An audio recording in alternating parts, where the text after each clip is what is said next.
What's up, everybody? Let's make a delicious ground beef and egg noodle recipe. 20 minutes on the clock. Let's get it. First thing we want to do to this pan is add our ground beef. Now here's the thing. When we add the ground beef, we're not going to season just yet. We want to sear our ground beef, cook it down until it's nice and brown. Once you're done, if there's a lot of excess oil in the pan, you're going to strain that oil off.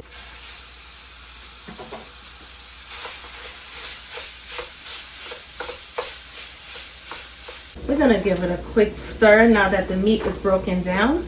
Great thing about this recipe is it's universal, so I want you to use whatever your preferred ground meat is, whether it be ground pork or even ground turkey or chicken.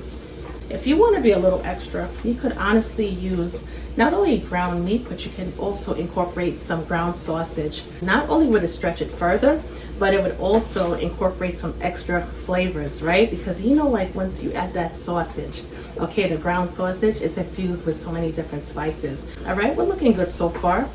Meat is almost fully brown. Got about 1 more minute because I want to make sure I cook it all the way through. Not going to season just yet. Take the ground meat, place it in a bowl or a saucer, whatever you have is what you're going to use. Okay, we're not going to fight up or fuss. This is supposed to be a 20 or less minute recipe. We are going to allow this pan to remain nice and hot. We have those little brown bits going on, which is great because that's going to give us a good amount of flavor. We're going to drizzle some oil and we're going to start by adding our onions. For this particular recipe, we're going to be using Vidalia onions simply because it's sweet. However, feel free to use any type of onions, whether it be red onions, which is a little bit more pungent, white, or even yellow onions. It's going to take about 3 to 5 minutes. We are going to add our finely chopped garlic. Let's try to get all of the garlic into the pan because the garlic is going to provide tons of flavor. For this recipe, we're going to be using portabella mushrooms. That's perfectly sliced. Shout out to hubby for that one. If you want to use, let's say, maybe white mushrooms, shiitake mushrooms, whatever mushrooms you have on hand, right? Now here's the thing, I know there's a lot of people out there who don't like mushrooms. My advice would be to give it a try. However, if you know that you're not going to like it nevertheless, then you can definitely exclude the mushrooms from this recipe. When it comes to mushrooms, I want you to rinse them. You hear the emphasis on rinsing? Rinse them. Really, really good. Take your fingers and kind of get in there and massage the mushrooms. Massage those mushroom caps. Make sure they're really, really clean because they are a ground veggie. They come from the ground and you want to make sure they're washed thoroughly. The other thing is we went ahead and removed the stems from the middle of the mushroom. And at this point, I'm cooking on medium heat. However, mushrooms consist of about 90 to 92% of water. Once the water extracts from the mushroom, we're gonna get those beautiful brown mushrooms that really stand out in every dish that you make with mushrooms, okay?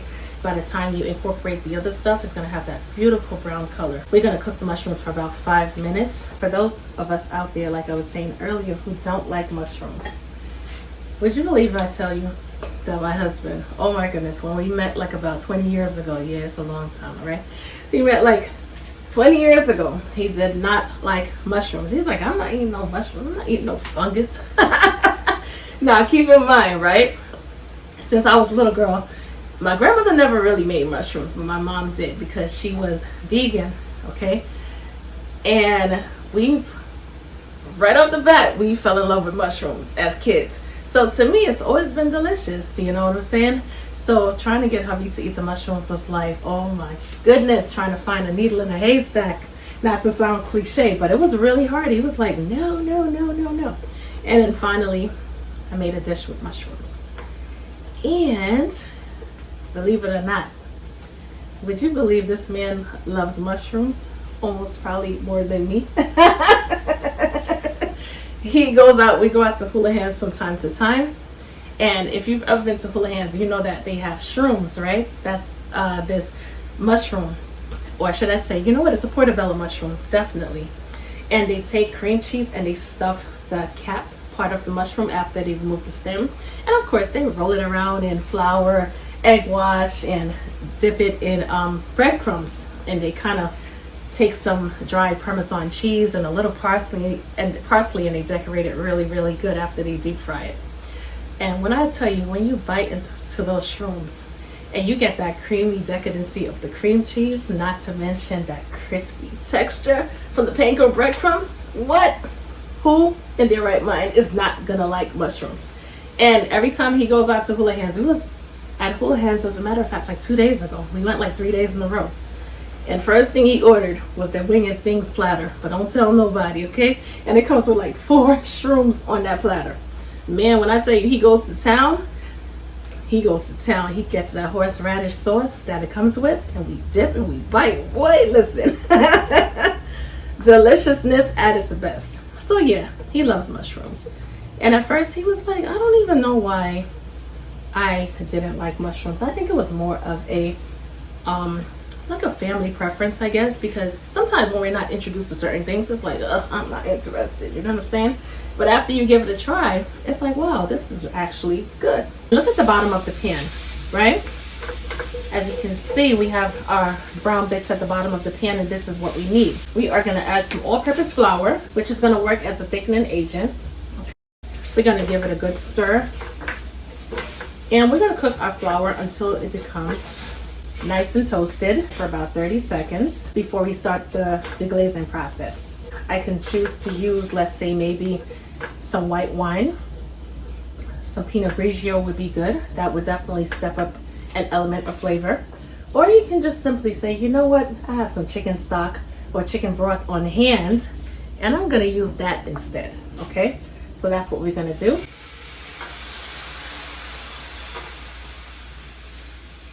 Going to give it a good stir. And in a couple of minutes, it's going to start to remove all of those little bits that was stuck to the bottom of the pan. Add just a little bit more broth to loosen things up just a bit. Finally, time to season. I know a lot of you probably were worried, like, listen, what's good? What's going on? I haven't seen her season the ground meat. We're going to add some all-purpose seasoning. This is from the Cooking with Tammy brand. I would definitely leave the link below.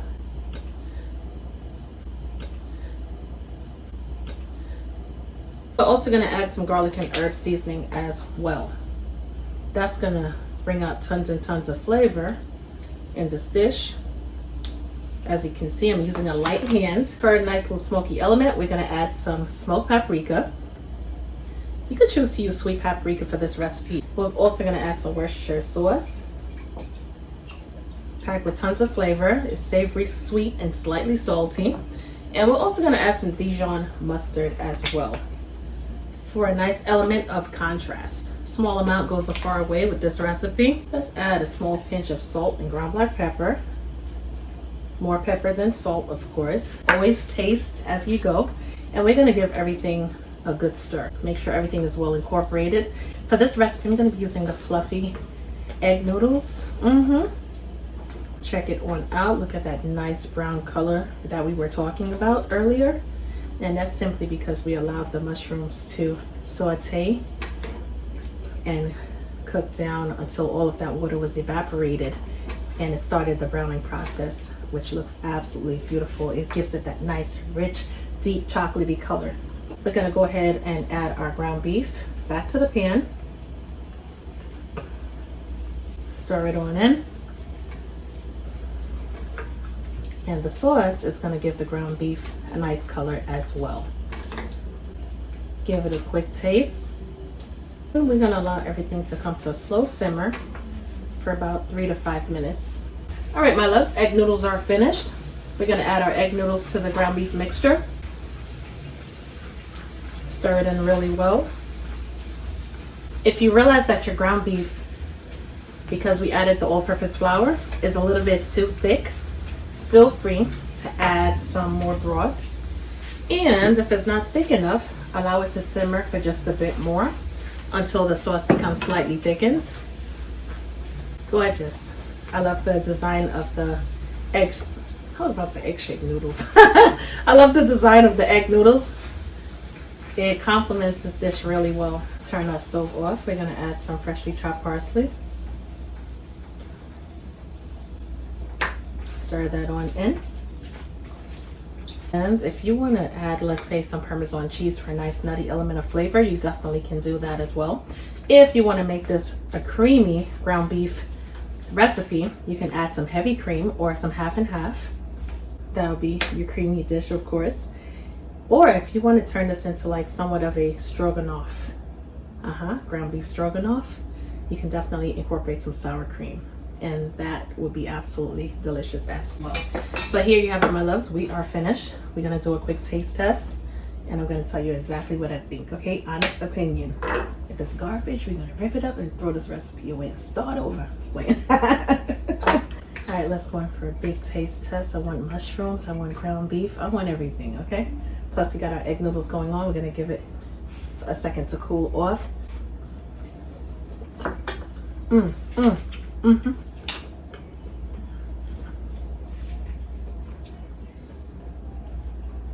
Big flavors, my goodness. Simple ingredients, big flavors. Absolutely delicious, my loves. Give it a try, let me know what you think. And I will definitely catch you with another quick bite recipe. This is good.